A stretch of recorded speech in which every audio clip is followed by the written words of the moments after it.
Hello, welcome to our single family rental REIT update. And with me today is Kris Oxtal. Hi, Kris. Hey Steve, how are you? We talked last time about the state of the market and rental growth. Um, Give us an update, if you will, on that. Yeah, we're continuing to see rental growth come in from, the double-digit highs of COVID, and REITs are expecting to be more in the low to mid single-digit range going forward in 2024. So when you say come in, you mean come down.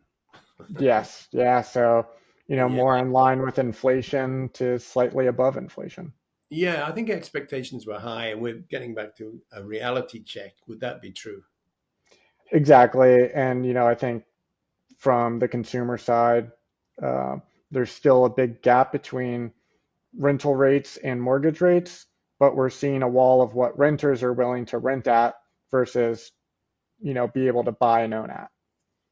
Yeah, good. Well, I think our recently released CapRight SFR report is going to have some news. Isn't there some movement in the market that you discovered? Yeah, just a little acquisition of Blackstone buying Tricon for $3.5 billion and taking them private. So that's quite some movement. Will that have any sort of ripple effect, or is that a one-off? I think it's a one-off. They're taking out one of the three public REITs at this point. The other two are probably way too big to acquire.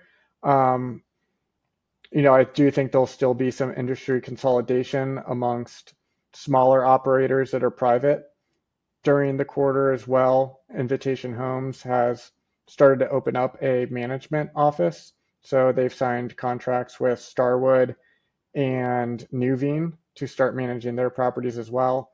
And maybe that's a foray into some acquisitions from those platforms in the future. Yeah, so plenty to watch in this sector, but still a very healthy single-family rental sector as we know it today.